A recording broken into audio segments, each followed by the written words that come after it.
A couple years ago, a guy here in Texas that's a fellow car enthusiast, Larry Davidson, came out with Larry's List. All right. This was in 2023, and I thought this was great. As somebody who goes to a lot of car shows, he went through and listed all the car shows that he could find in Texas and some of the major ones in or around the whole country. And he went through and organized them by date, what the name of the venue is, where they're at, contact information. I thought this was awesome. For somebody like me who does a lot of car shows and pinstripes at them and stuff, I'm all the time looking for new shows to go to or trying to figure stuff out in places that I haven't been or, filling in dates in the calendar basically. So I talked to Larry some time back about the possibility of illustrating the cover for him. I really support this and I think it's a valuable resource for a lot of us. And he sent me the 2024 version. We talked about a bunch of different ideas and stuff of what he would want in the cover, what it absolutely had to have. And I came up with a couple of sketches of sort of my idea. And that's what we're doing in this video. We're going to do the cover for Larry's List 2025.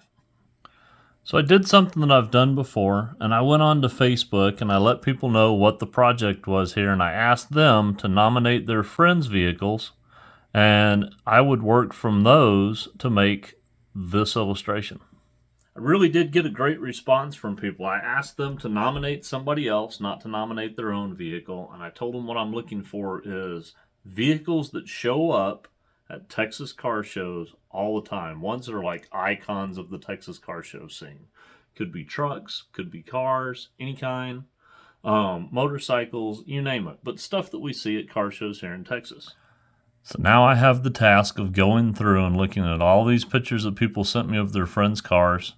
Couple of people, as expected, put their own cars in, even though I said you got to nominate somebody else.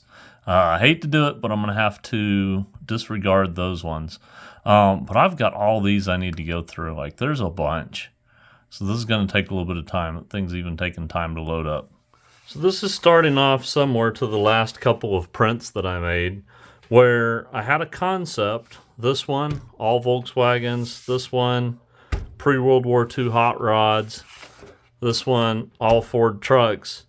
And I had an idea in my mind of kind of what I wanted going on, but then I asked other people to send me pictures either of their vehicles that fit the description or profile, or their friends, or iconic ones that they see around, things that they thought should be in this image.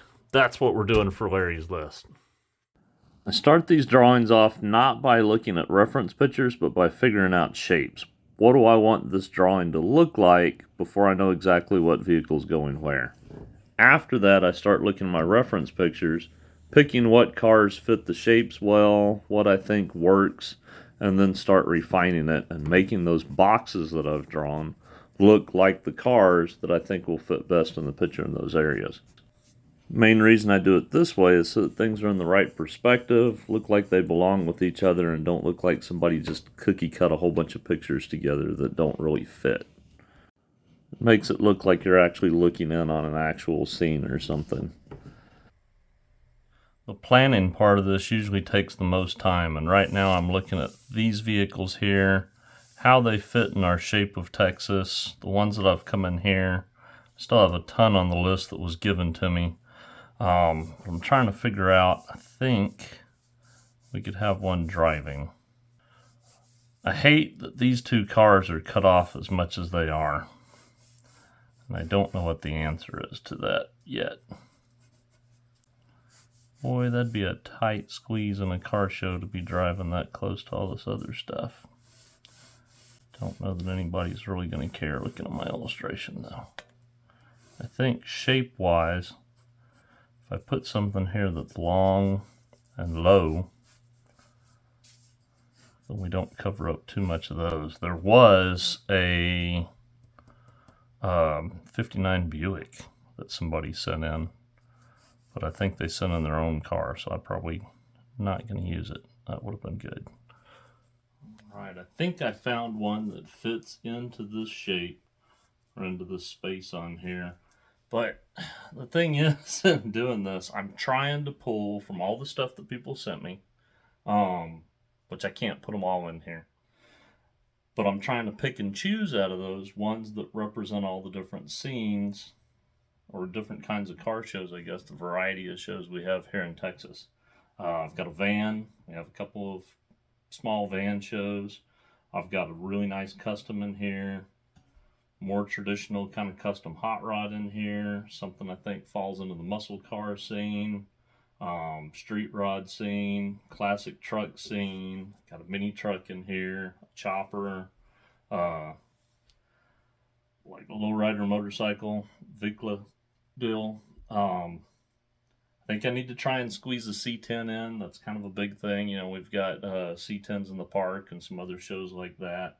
I think that'd be important to get in here. I'm putting right now, to fit in that space, one of the lowriders that somebody sent in. That it's a convertible, so that kind of helps my situation of it cutting off too many other cars. So all those kind of things factor in. The scene, the other thing too, like there was another car that would fit perfect, but this one's going to be kind of right in the center, and it's one of my friend's cars, and I don't want people to think I picked it just because it's my buddy's car. And then I had some other ones that would have been perfect, but people sent in pictures of their own cars, and I asked them to send in pictures of other people's cars. So I want to stick to that. I think that makes it a little bit, I don't know, less of a pick me kind of thing. So, having fun with this. I'm going to finish getting this squared away. I've got the Texas shape where I want it. And show you guys that real fast, and then I'm going to finish drawing. I think where this is currently lined up is pretty good. It cuts a lot of stuff off that I wish we didn't have to cut off so much, but you'll still be able to tell what truck this is because of the graphics on it. Motorcycles are clear. This van, I think there's enough of that you can tell which car it is. Same with this one. Dan Shea's truck is gonna be cut off at the top, but hopefully there's enough there that you can tell which one it is. Same with this. Larry, from Larry's list, we threw his car in because somebody recommended it. It's mostly cut off. It's a station wagon. You won't be able to tell that in here. This one's going to show real well.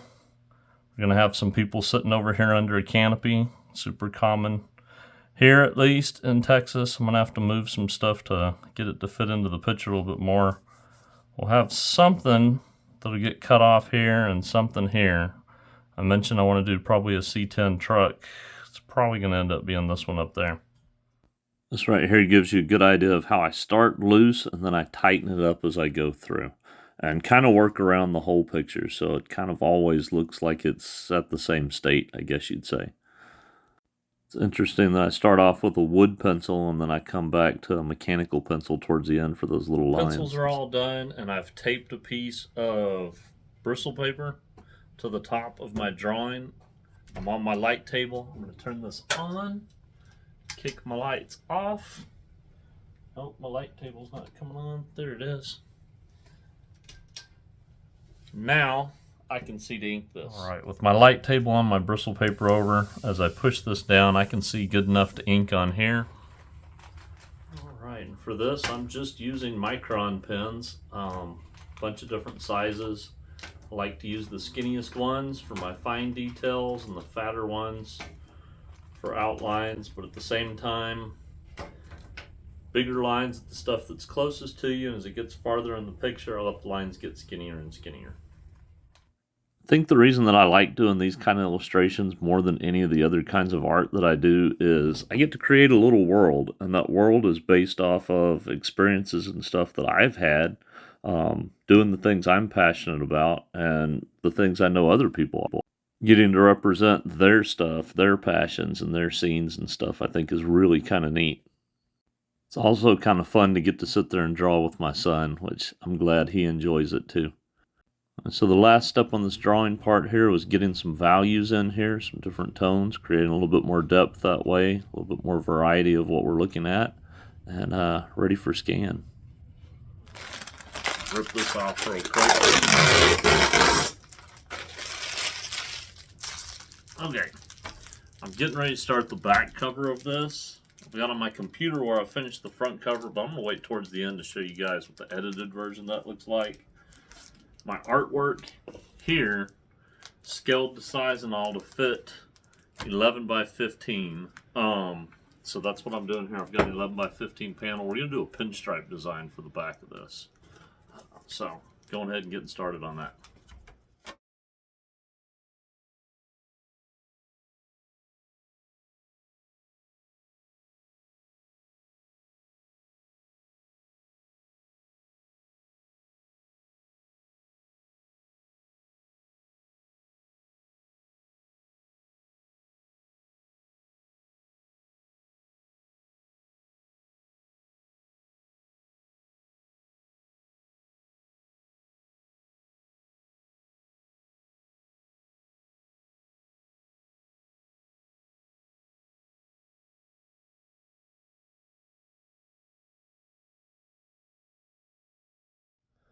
All right, folks, you've been with me through doing the drawing part of this, the pencils, into the inks, a little bit of the markers and stuff there. Finished part on that, pinstriping the back cover. All that's done. I went and put it together in the computer. Stick around towards the end here for a quick sneak peek of that. If you like what you've seen here today and you like what it is that I'm doing, hit the like button. Follow the channel. Go check out my website. I've got shirts. I've got art prints like the ones that you guys saw earlier in the video. When that picture of Larry's list comes up here, there's going to be 2 videos afterwards. If you want to keep watching more content like this, click one of those 2 videos. Y'all have a good day. Take care. Stay safe. See you guys next time.